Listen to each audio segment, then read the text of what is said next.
Apaštalų darbų 20 skyrius nuo 2 eilutės iki 20 simtinai. Kas čia vyksta ir vyksta įdomių dalykų. Keliaudamas per anuos kraštus, jis duodavo mokiniams ilgų pamokymų. Paskui atvyko į Graikiją, kur pasiliko 3 mėnesius. Jam besirengiant plaukti į Siriją, žydai rezgė prieš jį sąmokslą, todėl jis nutarė grįžti atgal per Makedoniją. Jį lydėjo Sopatras, Pyro sūnus iš Berėjos, Aristarchas ir Sekundas iš Tesalonikos, Gajus iš Derbės ir Timotiejus, Tychikas ir Trofimas iš Azijos. Šie keliavo pirmiau ir laukė mūsų Troadijoje. Po neraugintos duonos švenčių mes išplaukėme iš Filipo ir po 5 dienų susitikome su jais Troadijoje, ten užtrukome 7 dienas. Pirmą savaitės dieną mums susirinkus laužyti duonos, Paulius ėmė juos mokyti.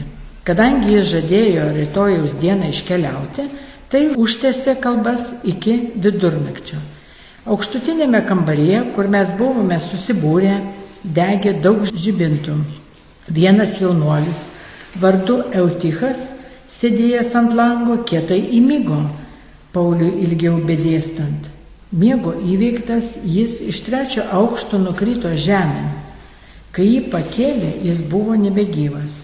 Nulipęs žemyn, Paulius pasilenkė ir apglėbęs jį tarė: nekelkite triukšmo, gyvybė tebėra jame.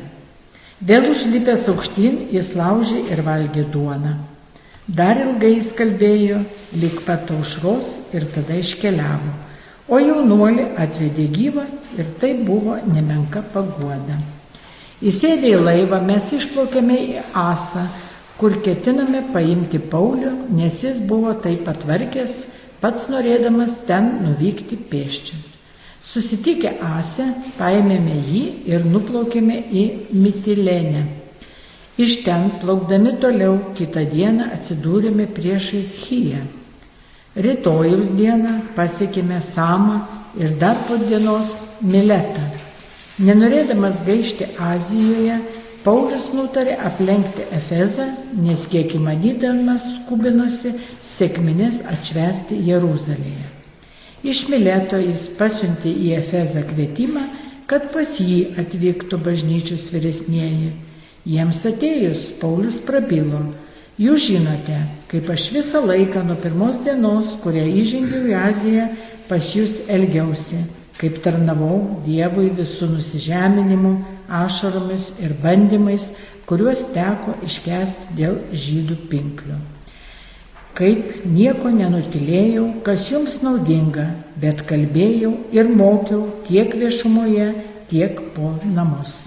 Žydus ir graikus ragindamas atsiversti Dievą ir įtikėti mūsų viešpatį Jėzų. Tai Dievo žodis. Taigi mes pailginome tekstą, negu buvom numatę, ir pailginom todėl, kad yra labai daug geografijos. Paulius juda, keliauja ir laivais, ir pėsčiomis.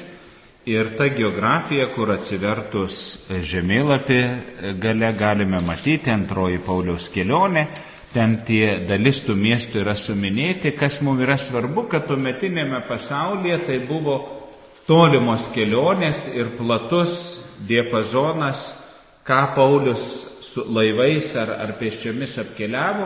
Tai rodė, kad krikščionybė arba ta žinia Evangelijos, ji nėra lokalus dalykas. Jis nėra kažkur tai vienoj vietoj, bet kad jisai plito: eikite į visą pasaulį ir padarykite mano mokiniais visų tautų žmonės. Kad šitas pavedimas bažnyčiai ir apaštalams, kad jis yra pildomas.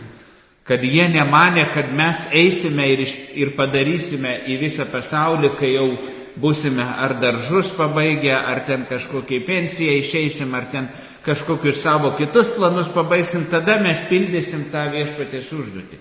Ne, jis pasakė ir jie kažkokiu būdu pildo. Ir kad tai yra neatšaukta misijos bažnyčia ir bažnyčioje dalis.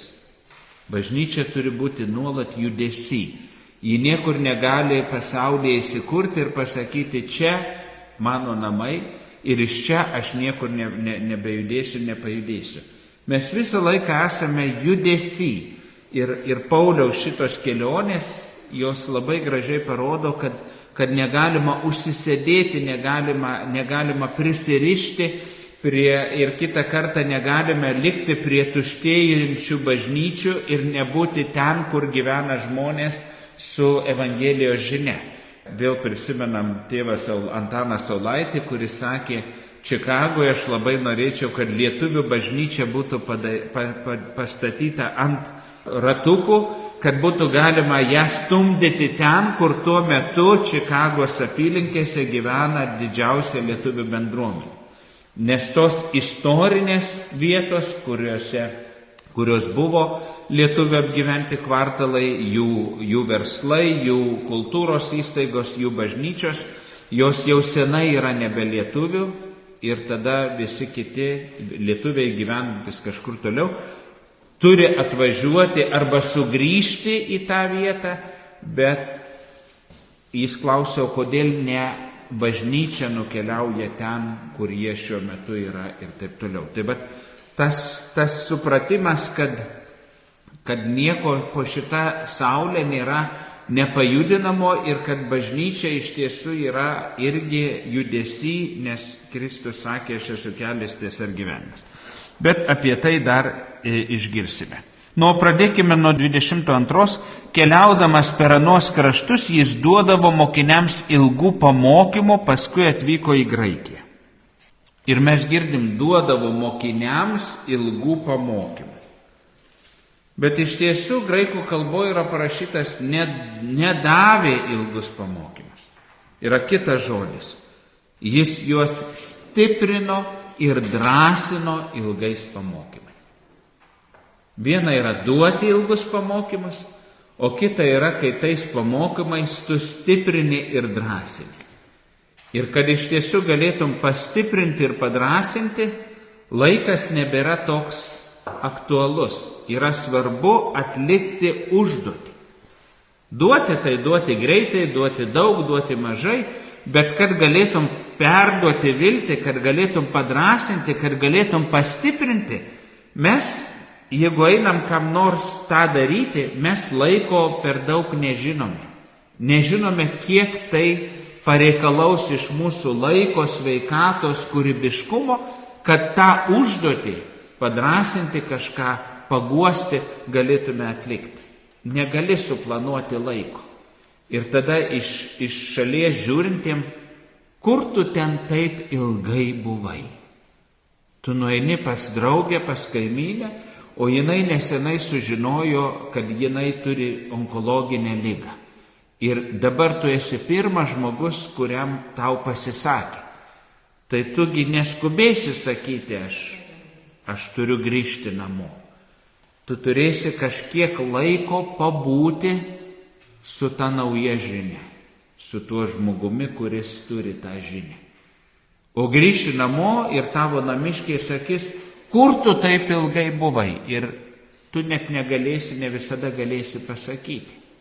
Bet tu buvai, nesupratai, kad ten reikėjo pabūti, reikėjo padrasinti, reikėjo tiesiog leisti pajusti, kad jis arba ji su ta nauja tikrovė, su kuria turės susigyventi ir gyventi, nėra vienas.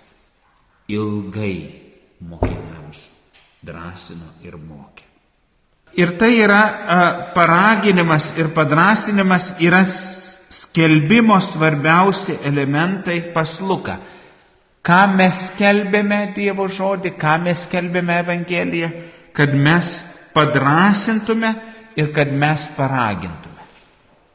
Paragintume kažką savo gyvenime ir savo mąstyme keisti. Raginimas yra kvietimas kažką tai naują priimti, kažką naują savo mąstyme, savo gyvenime leisti. Bet mes žinome, kad pokyčiai mus labai natūraliai gąsdina.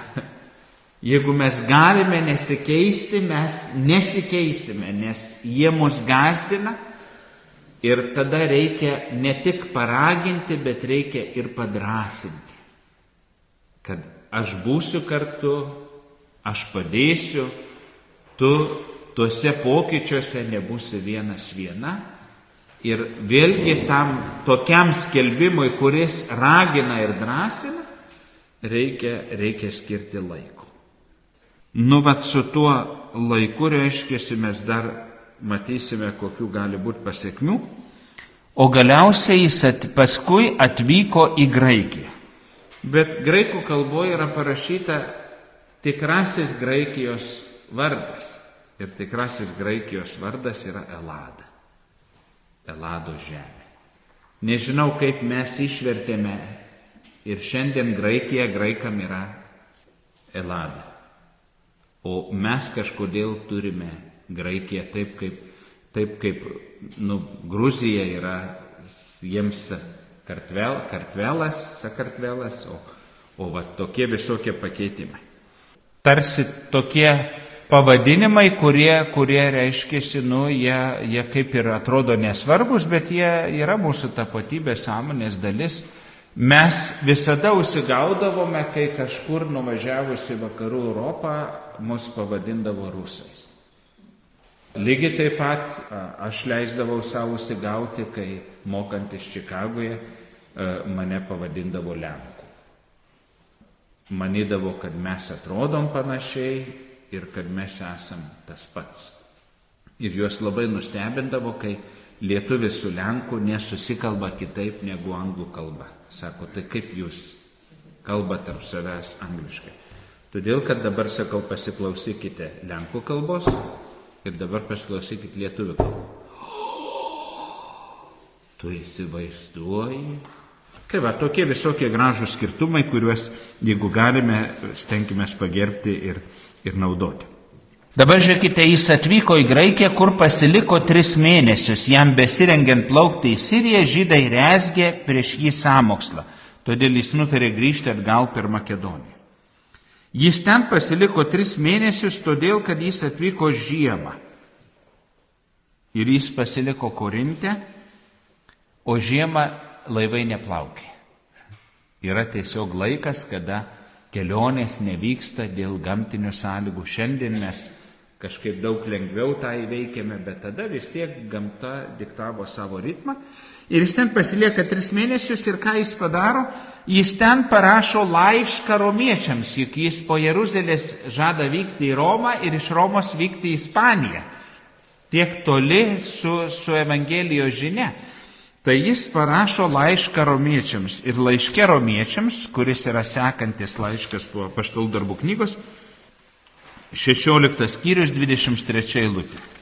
Jūs sveikina Gajus, mano ir visos bažnyčios šeimininkas, jūs sveikina Erastas, miesto iždininkas ir brolis Kvartas. Taigi, rašydamas iš Korinto romiečiams, Romoje esantiems tikintiesiems, jis įdeda, kad jūs sveikina Gajus, visos bažnyčios va čia va Korinte šeimininkas, vyskupas galime sakyti, ir miesto iždininkas Erastas. Įsivaizduojate, viso Korinto miesto iždininkas yra krikščionis, yra bendruomenės narys. Tai čia daug ką pasako, ką pavyko ta žinia pasiekė. Ir tada 15:25 eilutė. Bet dabar vykstu į Jeruzalę šventiesiems patarnauti. Taigi akivaizdžiai Paulius per tuos 3 mėnesius ir mokina, ir visa kita, bet kartu ir parašo laišką romiečiams.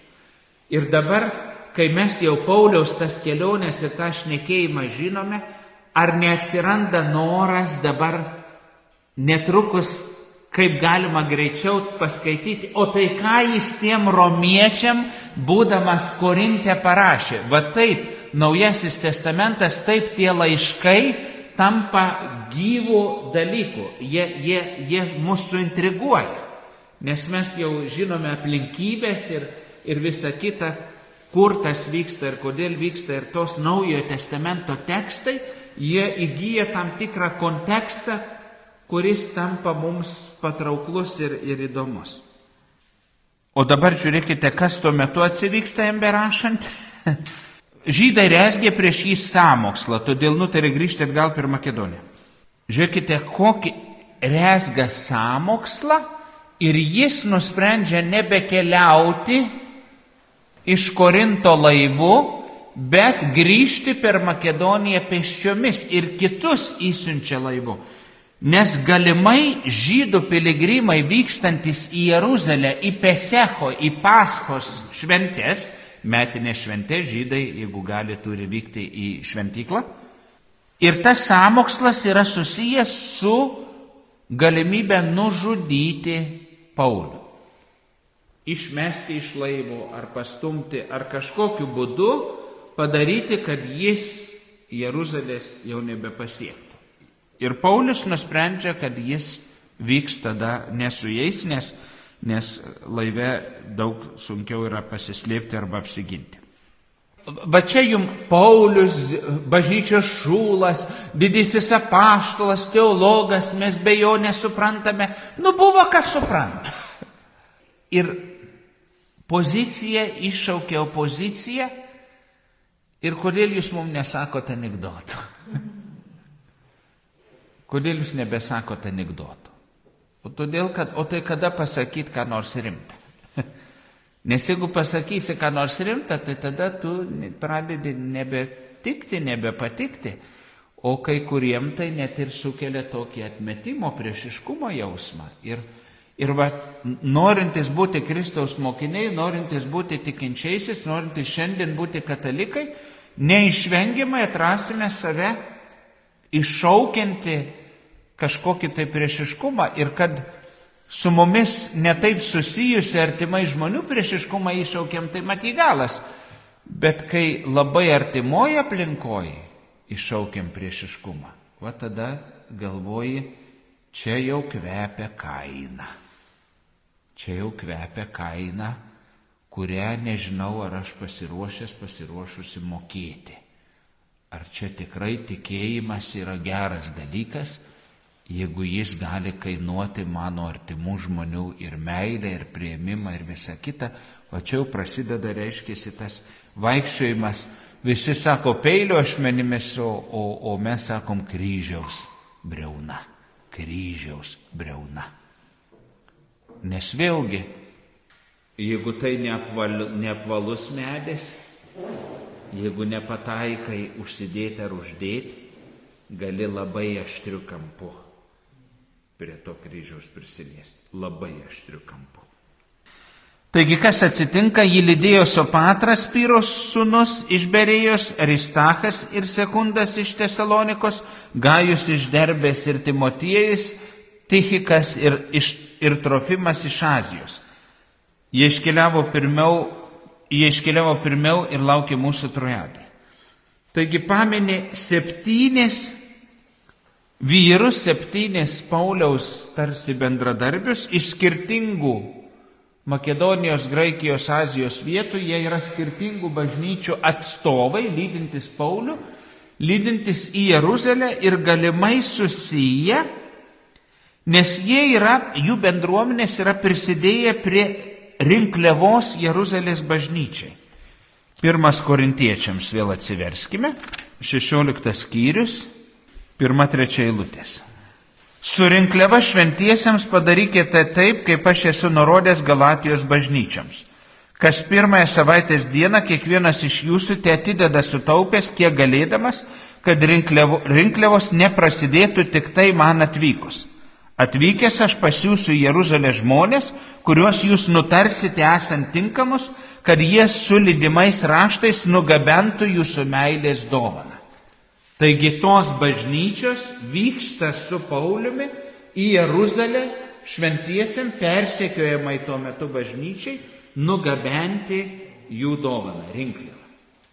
Vėlgi supraskime, kad bankų kortelių, internetinių pavedimų nebuvo ir kad reikėjo tuos pinigus gabenti ir jie buvo sidabras ir auksas, tai buvo metalas, tai buvo svoris, tai kiekvienas žmogus gali susikrauti ant savęs ir kokį jis pavojų įstato, keliaudamas vienas ir tu keliauji su tų bažnyčių atstovais, jie tarsi neša savo bažnyčių dalį, bet kartu jie ir užtikrina visos grupės saugumą. Labai suprantama ir savotiškai kažkaip tai. Jie yra skirtingų kraštų, bet kas svarbiausia, kad nepaisant, kad jie yra skirtingų kraštų, jie jau yra vienos tos pačios bažnyčios. Ir va čia yra labai svarbu parapijiniai bendruomeniai, bet kuriai bendruomeniai, neprarasti bažnyčios visuotinumo jausmo, kad nesam tik mes ir mūsų daržas ir mūsų pupos, kad mes turime jausti pasaulio bažnyčios pulsą ir žinoti, kad užvakar ar kada, reiškiasi, sekmadienį tai praeitą Afrikos vienoje iš viskupijų pamaldų metu sekmadienio buvo iššaudyti visi vyrai, dalyvaujantis tose pamaldose, liko paliktos gyvos moteris, ten, man atrodo, 9 žmonės bendroj sumoj žuvo. Pamaldų metu, kurias vedė katechetas, nes toje viskupijoje nėra užtektinai kunigų, kad galėtų paaukoti sekmadienio mišias kiekvieną sekmadienį. Ir katechetai praveda Dievo žodžio pamaldas ir kartu komunijos, kurią kunigas pakonsekravo ankstesnėse mišiose, padalinimą. Atėjo kažkas ir iššaudė bendruomenę. Tai vėlgi supratimas, kad bažnyčioje nėra tik tai kunigai pedofilai ir nepilnamečių išnaudojimas ir dar kažkokie tai ten neaiškus turtiniai dalykai, bet toje pačioje bažnyčioje, kur vyksta visi šitie dalykai, vyksta ir visi kiti dalykai. Bet apie juos, aišku, tie viešieji kanalai nerašo, rašo tik tai mūsų jau vidiniai kanalai, nes jie nori parodyti, kad toks persekiojimas ir visa kita vyksta. Toliau, šie iškeliavo pirmiau ir laukė mūsų Troadiją, po neraugintos duonos švenčių mes išplaukėme iš Filipų ir po 5 dienų susitikome su jais Troadiją. Ten užtrukome 7 dienas. Ir čia atsiranda, šie iškeliavo pirmiau ir laukė mūsų. Iki tol buvo Paulius, dabar atsirado mūsų. Kas rašė Apaštalų darbų knygą? Lukas. Taigi nuo šitos vietos Lukas vėl atsiranda arti Pauliaus, ar jis buvo sirgo, ar jis tuo metu kažkur nebuvo kitur ir jam reikėjo atkurti iš kitų pasakojimų, bet jis dabar vėl yra kartu su Pauliumi ir rašo mūsų ir mes ir taip toliau. Tai va čia tuo svarbi vieta. Kitas dalykas, tie 7 išplaukė, nes supraskite, tuos pinigus, tą rinkliavą, tą auką meilės, kaip pavadino, reikia karitas, reikia nugabenti ir kuo greičiau, kuo tiesiau, tuo saugiau ir taip toliau. Bet Paulius nėra tik rinkliava. Paulius iškyla į pavojų ir kaip tas, kuriam grėsia gyvybė. Bet Paulius taipogi ir turi tokį uolumą. Jis sausumą keliavo 5 savaitės, nes sausumą, kad nukeliautų iki tos Troadės, turėjo nukeliauti 730 km. 730 km, 5 savaitės. Ir 14 Nisano diena yra Pascha, yra Velykos, o nuo 15 dienos iki 21 iš karto po Velykų tą savaitę pirmoji yra pažydus neraugintos duonos šventė. Nes kai jie valgė Velykų avinėlį, praėjo mirties angelas Egipto žemėje ir išžudė visus pirmagimius nuo faraono iki gyvulio, išskyrus tuos namus, kur buvo susirinkę žydai, ir pjovė Velykų avinėlį ir jo krauju paženklino durų staktas, mirties angelas praėjo. Ir kai pakilo Egipte didžiulis verksmas dėl pirmagimių mirties, faraonas kvietė Mozę ir Aaroną ir sakė, keliaukite jūs, o jie skubiai iškeliavo, pasiėmė tešlą kelioniai, žinodami, kad jie negrįš ir ji nebuvo spėjusi išrūkti. Ir ji negali išrūkti, nes rauginta tešla yra stacionarių namų dalykas. Tešlos judinti, kai jie rūksta, negalima. Tai kelionės duona tampa nerauginta duona, nes ji nėra užtektinai laiko ir ramybės išrūgimo. Štai kodėl komunijos duona yra nerauginta duona, yra vanduo ir miltai. Ten nėra pas mus katalikus, pas ortodoksus yra rauginta, pas mus yra nerauginta duona, nes mums Eucharistija, šventoji komunija, yra kelionės duona. Kodėl? Todėl, kad bažnyčia yra nuolat judesy, nuolat kelionė. Mes neturime kada susirauginti duonos, nes čia dar nėra mūsų galutiniai namai. Ir tai, kad mes turime raugintos duonos ant savo stalų ir Velykų pyragą ir visa kita, tai irgi yra ženklas, kad turime galimybę trumpam sustoti ir pabūti vienoj vietoj. Pabūti šventime. O paskui vėl judėsime kasdienybėje, kur tam tikri patogumo dalykai tiesiog neveiks. Tai va ta neraugintos duonos šventė, jinai susijusi su tom pradėjimu. Ir tada po 50 dienų nuo Paskos yra Pentakos. 50 dienų yra taip mūsų vadinamos sekminės. Ir tais metais, Pauliaus metais, 57 po Kristaus, Pascha buvo balandžio 7. O sekminės, kada jis nori pasiekti Jeruzalę, nes jis nori pasiekti Jeruzalę, bent jau per sekminės, yra gegužės 29 diena. Taigi Pauliui keliaujant pėstute Filipuose jis sulaukia švenčia Velykas ir neraugintą duoną. Ir po to tik atvyksta į Troadę, kur susitiko su likusiais. Ten užtrukome 7 dienas. 7 eilutė. Pirmą savaitės dieną mums susirinkus laužyti duonos, Paulius ėmė juos mokyti. Kadangi jis žadėjo rytojus dieną iškeliauti, tai užtęsė kalbas iki vidurnakčio. Pirmąją savaitės dieną. Kas yra pirmoji savaitės diena? Sekmadienis. Paskutinė savaitės diena yra šabas, šeštadienis, prasideda penktadienio vakarą nusileidus saulei ir baigėsi šeštadienio vakarą nusileidus saulei šabas ir prasideda pirmoji savaitės diena. Pirmąją savaitės dieną jie rado, kad Jėzus yra prisikėlęs. Taigi tampa prisikėlimo diena. Ir tampa pirma diena ne tik savaitėje, bet atgimusioje, atnaujintoje kūrinyjoje, kuri dabar per Jėzaus Kristaus kančią, mirtį ir prisikėlimą gauna prisikėlimo ir amžinojo gyvenimo galimybę. Nes viskas mūsų prigimtyje yra skirta mirčiai. Mūsų prigimtyje nėra prisikėlimo. Nebent kūrėjas nusprendžia mūsų prigimčiai duoti kažką, kas jai nepriklauso ir ko joje nėra. Ir jis nusprendžia tą duoti.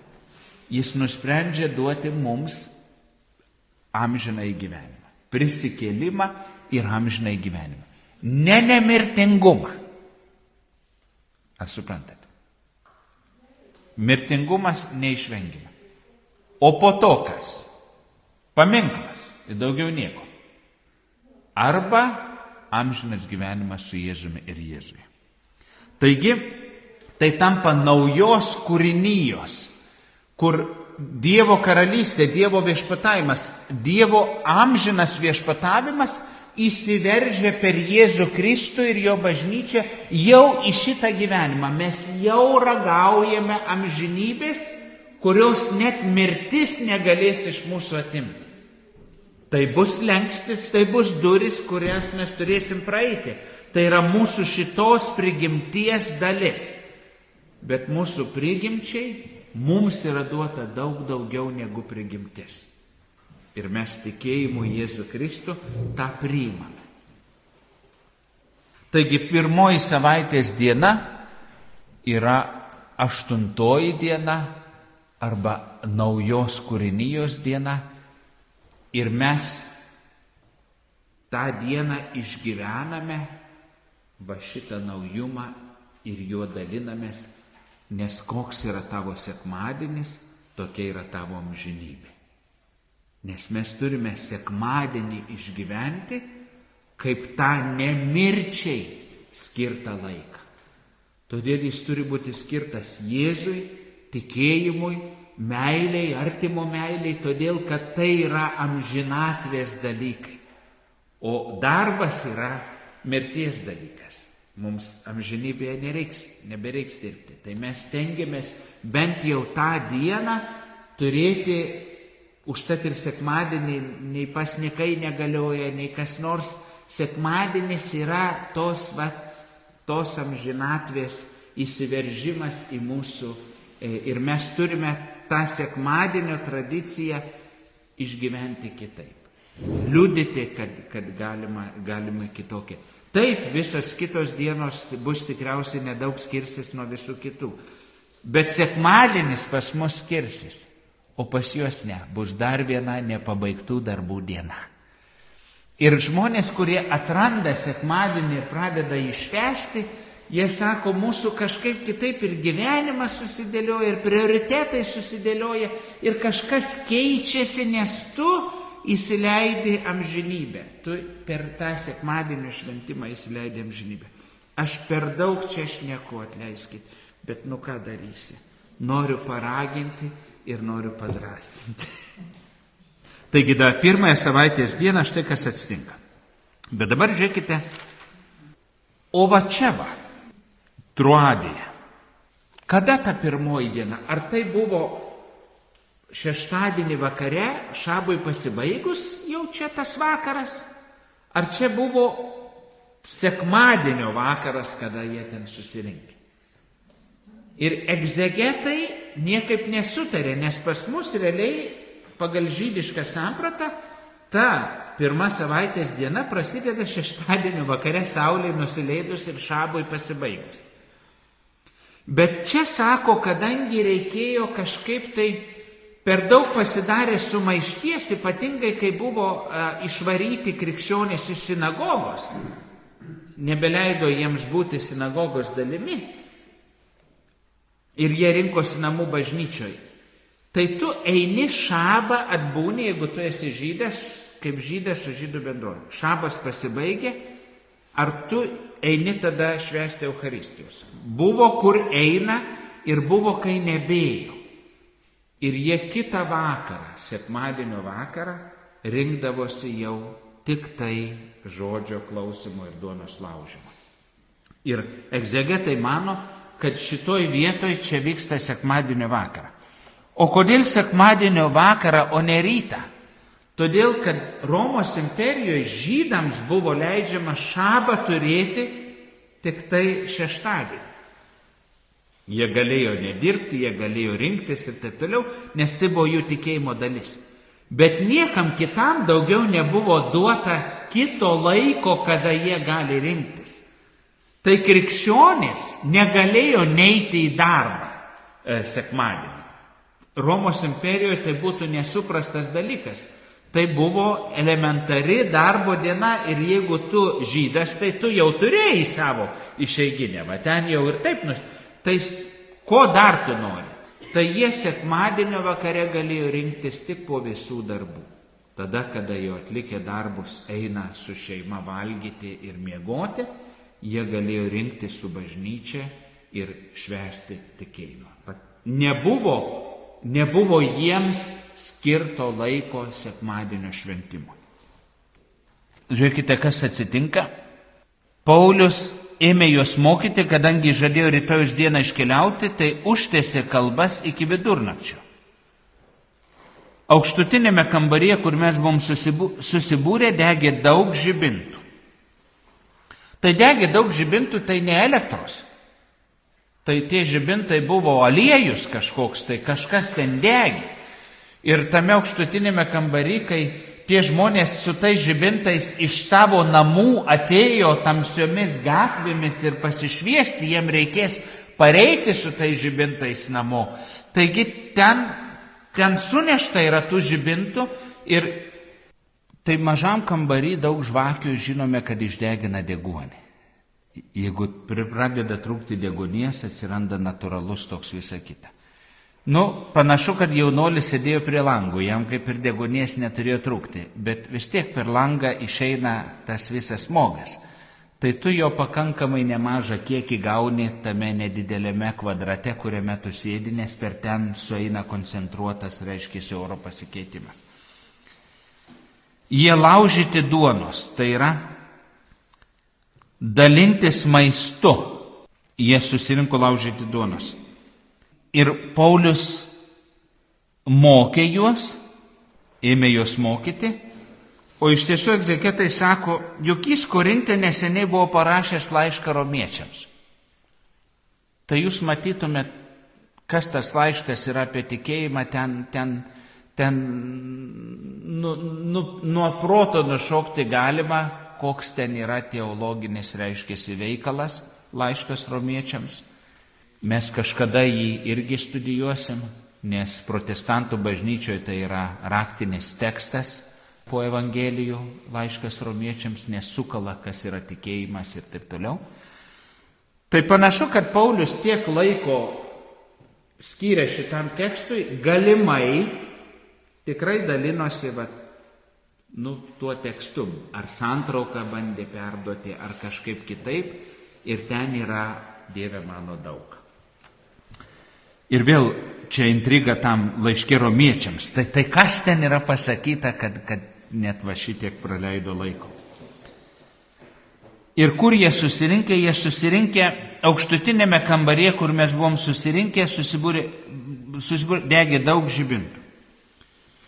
Aukštutinis kambarys, ir dabar egzegetai ten vėlgi nustato, kad tai nebuvo aukštutinis kambarys kažkokio turtingo krikščionio viloje, tai buvo aukštutinis kambarys daugiabutyje. Reiškiasi mieste, kur gyvena vergai, tarnautojai ir visa kita, ir nėra daug vietos, yra pristatyta budelių, ir tose budelėse yra kambariukai, kur gyvena šeimos, bet ta plokštuma, į kurią sujungti yra tie namai, dovanoja tau viršutinį aukštą, kuris tampa bendras visų, jis yra visų stogas. Ir ant jo ar pereinamuose kambariuose ar koridoriuose galima susirinkti. Ką nori egzegetai pasakyti?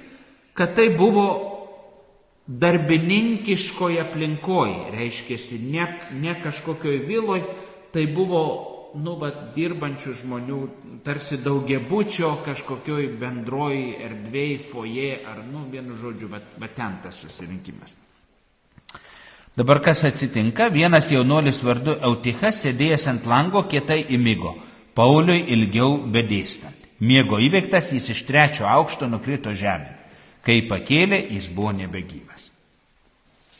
Tas vardas Eutichas yra dažnas vergo vardas graikiškas, kuris išvertus į lietuvių kalbą Eutichas reiškia sėkmingas, laimingas. Palauk, išdrybo iš 3 aukšto ir užsimušė, o tai sėkmingas, o tai laimingas. Ir visa ta istorija truputėlį Luko, tie, kas supranta graikų kalbą, yra pristatoma tokia truputį, va čia Paulius aiškino visą kitą ir įsivaizduojat, koks juokingas dalykas nutiko. Ne koks baisus dalykas, bet koks Eutichas, sėkmė, jis išdrybo ir taip toliau. Bet kantrybė su manim, čia mes prieisim, kur čia ta sėkmė. Jaunuolis, ir panaudotas žodis yra jaunuolis, yra reiškiasi nuo 18 iki 30 metų buvo jaunuolis. Bet 12 eilutėj, toliau ten yra vėl paminėta jaunuolis, tačiau panaudotas kitas žodis. Ir tas kitas žodis yra berniukas. Ir tada jau 18 metais nebėra berniukas. Taigi panašu, kad tai buvo nepilnametis, tai buvo paauglys, kuris ten sėdėjo ir klausė. Ir žinote, kaip yra su paaugliais. Paaugliai yra tokie nei vaikai, nei suaugę. Jie nežino, prie kurių čia būti. Su vaikais tai miegot dar nenori eiti, bet būt su suaugusiais kartais pritrūksta spėkos. Jėgų. Ir jie, neatlaikė to savo naujo suaugėliškumo, tiesiog užminga ir iškrenta pro langą. Tai čia tikriausiai panašiai taip ir atsitiko. Pauliui ilgiau bedėstant. Kartais bedėstant, nežinau, ar jūs esat pastebėję, yra žmonių, kurie praranda laiko nuovoką. Nieko čia nenoriu parodyti pirštais, visą kitą čia visai viskas yra kontroliuojama beveik. Ir kai kas jau yra atkreipę dėmesį, kad gavėnios homilijos pamokslai sekmadienį pailgėjo ir net suskaičiavo iki 27 minučių. Sakė, čia jau ne, čia mes jau ne, mūsų genda sekmadienis, nes jeigu per valandą nesusisukat, šuds nesekmadienis. Nu, aš kažkaip tai neskubu teisintis, nes jeigu gavėnė nėra apie anekdotus, tai kažkam pasakyti kartais užtrunka laiko. Gal kartais galima būtų ir trumpiau, ne visada išeina.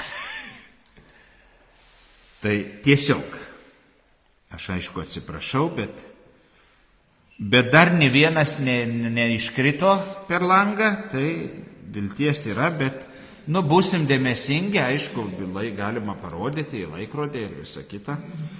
Kietai įmigo. Kumrano bendruomenėje Eseno buvo parašyta, kad bendruomenės nariai, kurie mokymų metu užminga, gauna bausmę. Jie 30 dienų yra išvaromi iš bendruomenės. Kai bausmė už tai, kad tu užmigai, 30 dienų už ją. Tai ateikite į mišes gerai įsimiegoję. Ir ką nustato, kad kai jis nukrito, kai pakėlė, nekro, jis buvo nebegyvas. Jis neprisitrenkė, jis neprarado sąmonę. Yra žodis, jis buvo nebegyvas, negyvas, taškas, jis buvo miręs. Tas yra labai svarbu. Šiaip iš 3 aukšto iškritus, sako, galėjo būti ir nemirtinas nukritimas, bet ar jis ne to, ar ne taip krito, ar kažkaip žinote, kaip būna. Nu ir kas dabar nutiko?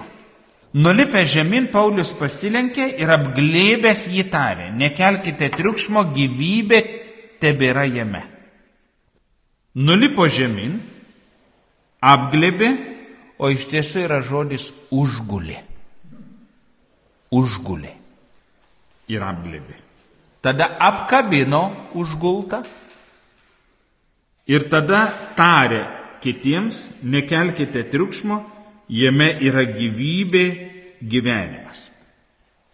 Reiškiasi, tas toks fizinis artimas kontaktas, mes nustatėm, kad jis negyvas. Tu teigi, kad jis gyvas. Tai jis dabar gyvas ar negyvas? Kas dabar, ar mes neteisingą diagnozę pasakėm? Ir šitoj vietoj mes einam į Karalių knygą, o ten pirmoji Karalių knygoje 17 skyrius 19-22 eilutės. Štai kas atsitinka pranašui Elijui. Bet jis, čia reiškėsi našlės sūnus prikeliamas. Bet jis sakė tai našliai, duok man savo sūnų, paėmęs jį nuo jos rankų, nusinešė jį viršutinio aukšto kambarį, kur jis gyveno, ir paguldė ant savo lovos. Viešpatė mano Dieve, iššaukėsi viešpatės, argi tu net šiai našliai, pas kurią esu svečias, atsiuntei nelaimę, užmušdamas jo sūnų? Tada jis atsigulė ant vaiko 3 kartus ir šaukėsi viešpatės tardamas.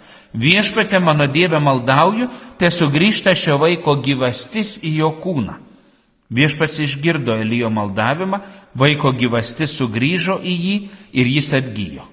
Paėmęs vaiką, Elijas nunešė jį iš viršutinio aukšto kambario žemyn į seklyčią ir atidavė į motinai tardamas. Štai tavo sūnus yra gyvas. Pranašas Elijas. Dabar antrojoj Karalių knygoj, 4 skyrius, 34-35 eilutė. Elijo įpėdiniui Eliziejui, pranašui Eliziejui, atsitinka panašus dalykas. Eliša arba Eliziejus atėjo į namus, žiūri, ten ant jo lovos guli berniukas negyvas. Įėjęs uždarė duris ir palikęs abu už durų meldėsi viešpačiui. Paskui įlipo į lovą ir atsigulė ant vaiko. Jis uždėjo savo burną jam ant burnos, savo akis jam ant akių ir savo rankas jam ant rankų. Elišai gulint, įsitiesus ant jo, vaiko kūnas sušilo. Eliša nulipo, perėjo kartą skersai ir išilgai kambario, paskui vėl įlipo ir įsitėsi ant jo. Tada berniukas nusičiaudėjo 7 kartus ir atvėrė akis. Eliša pasišaukė Gehazį ir tarė: pašauk šunamietę. Jis tada pašaukė: pasimk savo sūnų. Vot prašau, jum kas darosi. Tai pranašas Elijas, tada Eliša arba Eliziejus, tada Jėzus 7 skyrius 14-15 prikelia našlį ir lozorių, tada Petras 9 skyrius apaštalų darbai 36-41 prikelia ir dabar Paulius prikelia va šitą Eutichą. Ką tai reiškia? Laiške romiečiams Paulius yra parašęs. Laiške romiečiams, kurį parašė korintiečiams, 4 skyrius 17 eilutė. Tai parašyta: aš padariau tave daugelio tautų tėvų, tėvas prieš Dievą, kurio jis tikėjo, kuris atgaivina numirusius ir iš nebūties pašaukia būti daiktus. Taigi, Pauliuje yra ta pati Dievo gyvybės galia, kurią jis davė pranašams Senojo testamento, kurią turi Jėzus žmogumi tapęs Dievas, kurią turi jo mokiniai apaštalai Petras ir Paulius. Yra šita gyvybės galia. Tai nereiškia, kad mes einam visus ir prikelinėjam, bet Dievas turi tokią galią ir gali ją suteikti. Gali prikelti iš numirusių mirčiai, bet dar labiau gali prikelti iš numirusių gyvenimui, kur jau mirties nebebus. Tai va, Paulius į tą liniją. Ir tada žiūrėkit, kas toliau darosi. Vėl užlipęs aukštyn, jis laužė ir valgė duonos, dar ilgai jis kalbėjo, lig pat aušros ir tada iškeliavo. O jaunuolį atvedė gyvą ir tai buvo nemenka paguoda. Užlipo, pavalgė, kalbėjo toliau, tarsi nieko čia ypatingo nenutiko.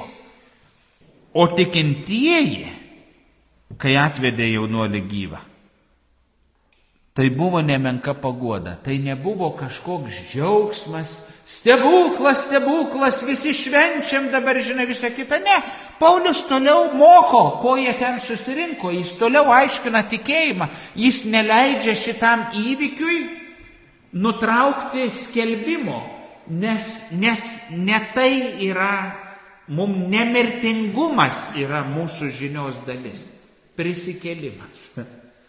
Ir žiūrėkite, bendruomenė tai priima, kaip tikintieji buvo nenustebinti šito, bet paguosti. Dievas yra su mumis, jis yra su savo bažnyčia.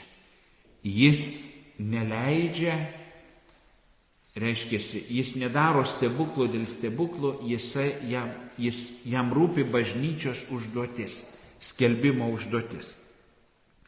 Tai tie maži stebuklai, kuriuos mes savo tikėjimo kelionėje galime, paliudyti, bet reikia atsargiai jais dalintis.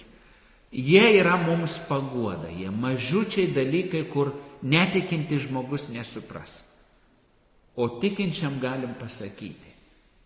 Tai neatėmė iš mūsų to iššūkio, tai nepatėmė kančios ar kažkokio išbandymo, bet į tą išbandymą, į tą kažkokį sukrėtimą, į tai atnešė paguodos. Taip kaip apaštalų darbų knygoje pradžioj meldėsi persekiojimą bažnyčią Jeruzalėje.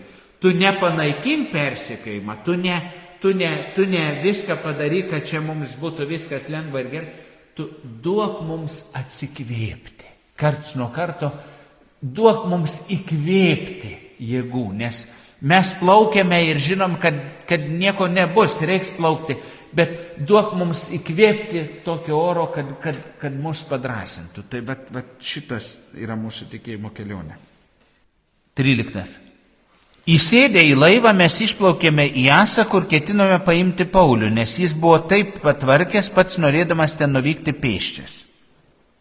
Neaišku, kodėl Paulius 50 km iš tos Troadės neplaukė, o 2 dienas keliavo pėsčiomis. Ir egzegetai sako, galimai todėl, kad jis norėjo praeiti dar ir tas nedidelės bažnyčias, kur jau buvo pakeliui, ir kad jas aplankytų, ir kartu galbūt, kad padėtų jiems prisidėti prie rinkliavos, o gal padalinti riziką. Nes tie, kurie plaukia, neaišku, ar nuplauks. Tai kad ne visi vienu laivu ir kad kažkaip būtų padalintos rizikos. Aš dar keliausiu sausumą, aš dar kažką aplankysiu, aš gal dar kažką gausiu ir kartu galimai sumažės rizika, kad mes pasieksim Jeruzalę visi arba be nieko. Susitikęse paėmėm jį ir nuplaukėm į Mitilėnę. Iš ten plaukdami toliau kitą dieną atsidūrėme priešais Chiją. Rytojus dieną pasiekėme Samą ir dar po dienos Miletą. Nenorėdamas gaišti Aziją, Paulius nutarė aplenkti Efezą, nes kiek įmanydamas skubinosi sekmines atšvęsti Jeruzalę. 200 km nuo Asos iki Mileto. 4 dienos prieš vėją. Ir Miletas yra uostametis į pietus, 50 km į pietus panašiai nuo Efezo. Jis vengia Efezo. Kodėl? Todėl, kad mes žinom, jog ten sidabrakaliai sugėdinti viešai, nori savo garbę apginti teismu ir visų procesų, kuris dar labiau sustabdytų Paulių ir jam reikėtų aiškintis ir jis nebepasiektų Jeruzalės ir nebenuvyktų į Romą ir užeitų vėl žiema ir jis nebenuvyktų į Ispaniją. Taigi Paulius stengia išvengti Efezo, nes Efeze per daug būtų vėl reikalų ir pristabdytų tą jo tikslą pasiekti, plus į Jeruzalę reikiagi nukabenti tą rinkliavą ir visą kitą ir taip toliau. Juk Paulius nori vykti į Ispaniją. Ir tada skaitom toliau, iš Mileto jis pasiuntė į Efezą kvietimą, kad pas jį atvyktų bažnyčios vyresniai. Taigi jis nevyksta į Efezą, bet į Miletą pasikviečia Efezo vyresniuosius bažnyčios. Jiems atėjus, Paulius prabilo, jūs žinote, kaip aš visą laiką nuo pirmos dienos, į kurią įžengiau į Aziją, pas jūs elgiausi. Nuo Mileto iki Efezo, atsako, 30 km, egzegetai rašo, jeigu varna skrenda, jauna stipri varna, tai jai tiesiai yra 30 km. Bet žmogui reikia eiti aukštin žemyn į šoną, kairėn dešinėn per visokias kalvotas, yra 100 km į vieną pusę. Taigi 100 km įveikti su poilsiais, o bažnyčios vyresniai tikriausiai nebuvo tokie jauni kaip aš, 4 dienos. Taigi 4 bažnyčios vyresniai presbiteroj atvyksta. Ir tada Paulius jiems atvykus iš karto be įžangų sako, ką jis nori pasakyti, ir mes girdime kalbą, kur egzegetai sako, tai vienintelė Pauliaus kalba apaštalų darbuose, skirta tik krikščionims, tik tikintiesiams. Šiaip jis visada šneka, kažkas yra dar kartu ir kiti, bet čia yra specialiai jau bažnyčioje esantiems žmonėms. Tik jiems, kitų nėra. Ir ką jis jiems sako? Tai yra vidaus pokalbis, ne išorė į vidų. Kaip jūs žinote, nuo pirmos dienos įžengiau į Aziją, pas jūs elgiausi, kaip tarnavau Dievui visų nusižeminimu, ašaromis ir bandymais, kurias teko iškęsti dėl žydų pinklių. Ką jis sako?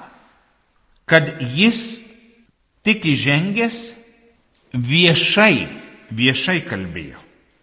Jis nieko nenutilėjo, jis viešai kalbėjo. Jis buvo viešas, jis yra jų bendradarbis Evangelijos skelbime. Jis gyveno kartu, o ne atskirai specialiai jam kaip misionieriui skirtose apartamentuose. Jis atvykęs gyveno tokiomis sąlygomis, kokiomis gyveno ta bažnyčia. Jis nereikalavo savo išskirtinių sąlygų ir dėmesio. Čia yra misionieriaus arba pamokslininko tam tikri ženklai, kur jeigu atvyksta į parapiją kažkas ir pradeda reikalauti išskirtinio dėmesio, išskirtinių sąlygų, reikia ištirti dvasias. Ar čia yra tas žmogus, kurio mūsų bendruomeniai reikia, ar jis tikrai yra nuo Kristaus, jeigu jis nesugeba prisiderinti ir reikalauja kažkokių tai išskirtinių sąlygų, kurių mes patys savo leisti negalime ir dabar turim viską pametę, apšokinėti, aptopinėti ir taip toliau. Ja. Jis davė pavyzdį tarnystės, nusižemindamas ir atlaikydamas bandymus. Ir žiūrėkite, ką jis sako. Kaip tarnavau Dievui visų nusižeminimu. Bet čia netinkamas žodis išverstas. Žodis, kuris čia yra panaudotas, yra vergavau Dievui. Buvau kaip vergas Dievui. Ir vėl neteisingai išversta, ne Dievui. Šitoje vietoje graikų kalboje yra kurijos, yra viešpačiui, yra kurijos ponui, šeimininkui. Vergavau ponui, vergavau viešpačiui, vergavau Dievui, vergavau šeimininkui. Ir čia yra labai svarbu, nes to meto vergas klausė tik vieno šeimininko. Vergui negalėjo pasakyti kitas, kad tu daryk kažką. Vergas buvo tiesiogiai surištas su tik vienu šeimininku. Ir Paulius šitoj vietoje stipriai savo kalboj pasako, Dievas yra Jėzus viešpats ir mano šeimininkas, aš esu jo vergas, aš tik iš jo imu nurodymus, ką aš gyvenime turiu daryti. Ne pasaulio didieji, ne kas nors man nustato programą, pats viešpats yra mano gyvenimo šeimininkas. Ir tada Romiečiams 1:1, Korintiečiams 7:12, Galatams 1:10, Filipiečiams 1:1, laiškas Titui 1:1, Paulius visur save vadina, mes verčiam tarnu, o realiai vergu. Ir tada sako, o tai tada, jeigu tu nori būti viešpaties, kas tu turi jo būti? Aš tai būsiu mokinys. Bet jam reikia ir to, kuris klausytų tik jo nurodymų. Tai nereiškia, kad tu su aplinka nebeturi jokio ryšio ir visa kita. Ir tada praeitą sekmadienį girdėjom, kaip mūsų šeimininkas viešpats mums kalba per mūsų sąžinę. Tai mes turime klausyti savo sąžinės balso. Nes ten yra mūsų šeimininko, tikrojo šeimininko. To, kuris teisia mus nakties tamsumoj ir to, kuris vertins mus laikų pabaigoj, ten yra tikrasis balsas. Ne ką žmonės sako, ne kaip jie galvoja, jie rytoj atsikėlę jau turės kitus dievus, kitus populiariuosius, kitas žvaigždės, o mano sąžinėje kalbantis Dievas yra mano tikrasis šeimininkas. Aš su juo pirmiausia turiu sutarti. Aš jo balsą, jo vedimą, jo valią turiu atpažinti. Tai yra nesavanaudiška tarnystė, sako. Su nuolankumu, su kuklumu, be noro savo kažką pasiekti ar save parodyti. Aš su nusižeminimu tarnavau. Ir ašaromis ir bandymais, kuriuos teko iškęsti dėl žydų pinklių. Paulius ašarojo ne dėl to, kad jam blogai buvo. Paulius ašarojo, kad jo tikėjimo broliai, žydai, nepriėmė savo mesijo. Jie nepriėmė savo gelbėtojo, jie nepriėmė savo išganimo.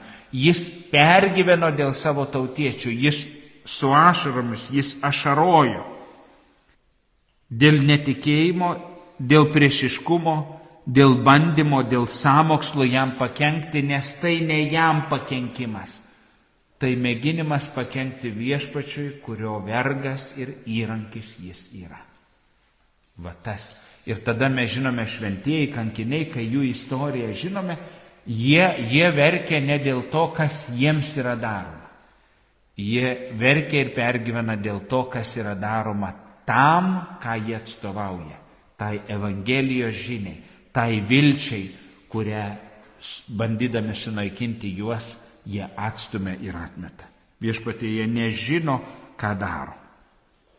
Jurgis Matulaitis, mūsų palaimintas arkivyskupas, yra taip pasakęs: jeigu tau neskauda dėl bažnyčios, tu dar mažai ją myli. Jeigu tau dėl nieko neskauda bažnyčioje, tu mažai dar myli, reiškia, šitą bendruomenę ir šitą mūsų sambūrį ir visą kitą. 20. Kaip nieko nenutilėjau, kas jums naudinga, bet kalbėjau ir mokiau tiek viešumoje, tiek po namus, žydus ir graikus, ragindamas atsiversti Dievą ir įtikėti mūsų viešpatį Jėzų. Paulius paaiškina, kas bažnyčioje yra liudijimas, ką reiškia liudyti savo tikėjimą. O liudyti yra tas pats žodis, kankinystė ir liudijimas yra tas pats žodis graikų kalbom, martyrium.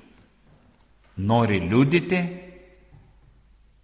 yra tas pats, kas būti kankiniu. Reiškia, liudijimas, tas kitoniškumas, tas kitoks matymas, vilties turėjimas, sekmadienio šventimas, šeimininko turėjimas tikrojo savo sąžinėje, o ne žmonių nuomonėje, jis bus liudijimas, kuris tave darys kitokiu ir tas kitoniškumas natūraliai išaugs priešiškumą ir priešiškumas gali pasiekti ir neapykantos ir smurto formą.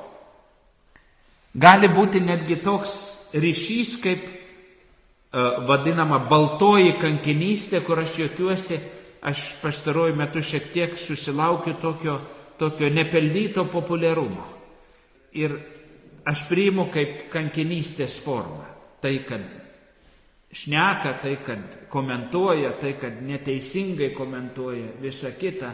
Tas žinomumas, jis manęs nedžiugina, jis mane iš tiesų labai vargina ir kitą kartą skaudina, bet aš priimu kaip, nes aš savo sąžiniai žinau, dėl ko aš darau ir ką aš darau, ir kiekvienam neišaiškinsi ir nepaaiškinsi, ir tada turi tiesiog priimti, kad tai yra liudijimo dalis, tas nesupratimas, tas dviprasmiškumai kažkokie, tie išvedžiojimai ir visa kita ir taip toliau. Nes jeigu nenori šito, tai kur dingti? Tai tada neliudyti, tada pasislėpti ir tada tikėjimas tampa nebeviešas, privatus. Bet Paulius sakė, aš kalbėjau ir mokiau tiek viešumoje, tiek po namus. Aš niekur privačiai nelindau ir pasislėpęs ten kažko. Liudijimui yra svarbu, pirma, žodinis skelbimas. Jis netilėjo, jis kalbėjo apie Jėzų, nieko nenutilėjo. Ir todėl buvo reakcija, jeigu mes kalbėsim apie Jėzų, jau geriau kalbėti apie angeliukus, kalbėti apie svajones, kalbėti apie kažkokius gražius dalykus, apie geras mergaitės ir blogas mergaitės, jau geriau apie tai kalbėti, bet jeigu tu kalbėsi apie Jėzų, tai tada, o apie ką kalbėti krikščionių, jeigu ne apie per Jėzų gautą žinią, patirtį ir viltį ir perspektyvą. Vieni priėmė, kiti atmetė. Ir reiškia, kai mes kalbėsim apie Jėzų, supraskim, kad natūraliai vieni priims, kiti atmes. Nebus, kad mes visiems pataikysim, visi norės apie tą Jėzų girdėti, visiems tas Jėzus tuo metu bus svarbu, tiesiog bus tų, kurie, kaip aš sakau, gali sau leisti šiandien atmesti, nepriimti, neklausyti, išeiti ir taip toliau. Turime suprasti, kad pagerbti žmonių laisvę, kad mes neturime kalbėti taip, kad visiems įtiktume. Mes turime kalbėti apie Jėzų, kad tiem, kuriem jau yra skirta išgirsti, kad jie išgirstų tiesą. Antra. Liudijimas yra kritinė informacija. Nieko nenutilėjau, reiškia, nieko neglaiščiau, nieko nebandžiau išimti, nieko nebandžiau priderinti, nes tai, ką aš skelbiu apie Jėzų, yra gyvenimo ir mirties žinia. It's not a joke, čia ne juokas, čia ne anekdotas, čia yra arba. Ir jeigu tu galvoji, kad tas klausimas spręsis tau po 50 metų, jis šį vakarą gali spręstis kiekvienam iš mūsų. Ir tai gyvenimo ir mirties klausimas. Ir arba tu tą paskutinę akimirką sušunki Jėzus, arba sakai, o velnias. Nes daugiau nežinai, kokios tikrovės šauktis ir prieš kokią tikrovę tu dabar atsiduri mirties akimirką. Įsivaizduoji? Ir manimas, sekmadienį šnekėjau, tas, kad čia visi būsim, visi dangų su kaliošais, to nėra šventam rašte, čia mes prisigalvojom iš New Age, iš kažkokių kitokių raštų, iš poezijų, čia viskas yra labai gražu, o tikrovė paremta yra šitie svai. Nes žodis, žmogumi tapė žodis, jis atėjo visų išgelbėti, bet jis puikiai supranta, kad Dievas gerbdamas mūsų laisvę negalės visų išgelbėti, todėl kad dalis nenorės būti išgelbėti, jie tiesiog netarnaus. Niekam daugiau nepriklausysiu. Aš būsiu tik savo paties ir savęs paties ir manęs užtenka ir kai manęs nebebus, nieko ir nebeturi būti. Nei manęs, nei po manęs, nei su manim. Jeigu aš tokį kelią renkuosi, nebūties kelią, kaip galima įkalbėti būti? Kaip galima įkalbėti būti? Nieko nenutilėjau, nes tai buvo kritinė informacija. Tai ne retorikos pavyzdys. Paulius, ką kalbėjo, tai nebuvo išvedžiojimai, kurie kažkaip pagauti, tai buvo informacija, skelbimas Dievo malonės ir kartu Dievo teismo sprendimo Jėzuje Kristuje. Aš kalbu apie Jėzų, kuris jį priimantiems yra malonė ir išsigelbėjimas, jį atmetantiems yra Dievo bausmė ir pragaištis. Viskas. Nėra vidurio kelio. Arba su manim, sako Jėzus, arba prieš mane. Vidurio kelio, reinkarnacijos, drugelio, paukštelio kelio, angelėlio kokio kelio tiesiog nėra. Viešumoje ir po namus. Ta pačią žinią Paulius, tą pačią žinią jis viešai skelbė, tą pačią žinią jis namuose susirinkę su krikščionimis arba tais, kurie domėjosi, irgi tą pačią. Nebuvo, kad aš į viešumą sakau vieną, o kai mes susirinkam, sakau kažkokią gnosis, kažkokį specialų žinojimą. Jūs pasižiūrėkite tų slaptų organizacijų, tų visokių sektų mokymas yra. Jie vieną informaciją turi plačiai visuomenį, bet kai tampi jų vidiniu nariu, tu gauni kažkokį vidinį žinojimą, kur tik tie nariai gali pasidalinti, sumokėję savo dešimtinę, įsipareigoję tar kažką ir taip toliau. Bet Paulius sakė, krikščionybės kelias žinia, ji nėra privačiai vienokia, o viešai kitokia. Ji yra viena ir ta pati žinia. Ir tada vėl sekti nuoseklumą. Man yra pasakyta tam tikrose bendruomenėse, netikinčiųjų bendruomenėse, kunige, dažniausiai prie čierkos. Jūsų toks darbas ten, masėm šnekėti tuos dalykus. Betgi va prie stalo susėdę prie čierkos, tai mes žinom, kad čia yra demagogija. Čia yra masių, valdymas. Jūs netikite to, ką jūs sakote. Taip ranką ant širdies uždėjęs, jūs netikite. Įsivaizduojat, kaip galima viską taip sudalinti yra. Taip, jūs kaip kunigas, jūs turite tai šnekėti, bet privačiai taip nėra, anekdotą privačiai kokį, dar ką nors, pasijuokim iš to tikėjimo, nes čia saugu, čia galime. Ir kada tu nepasirašai, tada kažkaip tai žiūri, kad vis mažiau tų išgerimų belieka. Žydams ir graikams, vyrams ir moteriams, filosofams ir nefilosofams, turtingiams ir vargšams. Visiems Paulius kalba. Ir mes visiems turim kalbėti apie Jėzų. Laiku ir nelaiku skelbkite, nuo stogų, nuo gatvėse ar kur kitur. Nu šitai tai tik apie Jėzų. O apie ką daugiau? Galima turėti, lengvą pokalbį, tai aš suprantu, ir mes turime, ir visa kita. Bet tam tikrų laikų tu pavargsti nuo niekų. Jie yra reikalingi, bet jeigu tik jie yra mūsų nuolatinių pokalbių dalis, tai kada kalbėti apie Jėzų? Ir va čia reikalauja tokios drąsos ir kūrybiškumo ir dvasios, žinoti laiką ir metą. Sako laiku ir nelaiku, nors Koheletas sako, yra laikas tam ir kitam. Skelbia atsivertimą į Dievą ir tikėjimą Jėzumi Kristumi. Ką jis ten sakė? Ragindamas atsiversti į Dievą ir įtikėti mūsų viešpatį Jėzų Kristų. Atsivertimas, metanoja, reiškiasi perkeisti mąstymą, atsiversti. Jeigu tu nori atsisukti į Dievą, tu nori sugrįžti prie amžinybės šaltinio, prie gyvenimo šaltinio, prie egzistencijos šaltinio, prie tiesos šaltinio, prie gėrio šaltinio. Jeigu tu nori atsisukti į Dievą, tai Dievas sako, kai tu atsisuksi į mane, tu pamatysi ką? Mane tapusi žmogumi, Jėzų. Šiame pasaulyje atsisukti į Dievą reiškia atsisukti į Jėzų. Nes Dievas jau atsisuko į šitą pasaulį ir jis turi veidą ir jis turi vardą ir todėl aš begaliniai myliu Torino drobulės Jėzų, nes man taip norisi šito veido.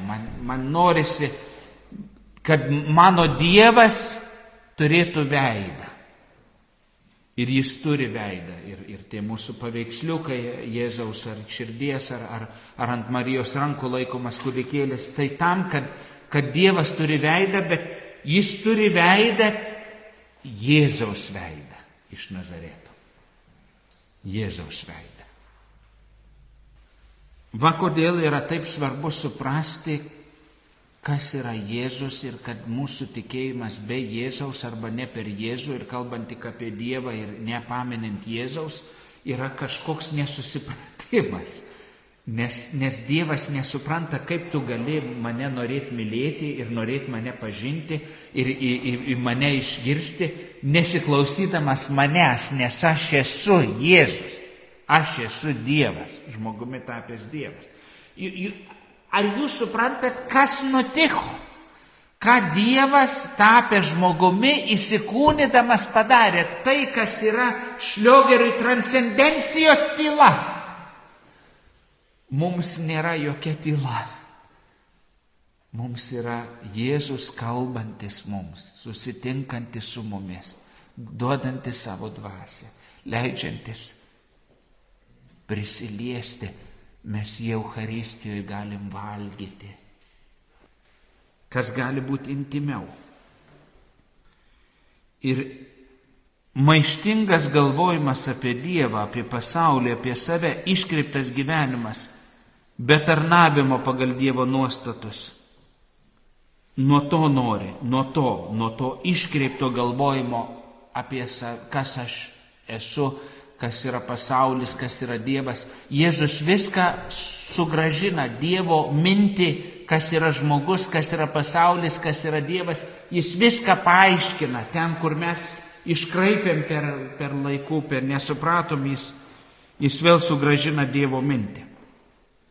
Ir išgelbėja nuo laukiančio teismo, nuo atlygio, nuo galutinio vertinimo, kuris natūraliai, kai tu nepildai, reiškiasi, kai šitas šratinukas neberašo ir aš nebegaliu atnaujinti jo širdelės, kur jis keliauja. Kur jis keliauja. Tai lygiai taip pat ir mes, tai jeigu mes nepriimsime šito Dievo mums dovanojimo atnaujinimo, mes save pasmerkiam šiukšliadėžiai, nebučiai. atsiversti, tai priimti Jėzų. Ir aš jums skelbiau, kas jums naudinga. Nenutilėjau, kas jums naudinga, nes tai yra jums nes tai yra vienintelė nauda, didžiausia nauda Jėzus. Nes per jį atleidžiamas nuodėmės, per jį susitaikoma su Dievu, jo valios vykdymas kasdienėme gyvenime yra ėjimas šventumo keliu nešventame pasaulyje.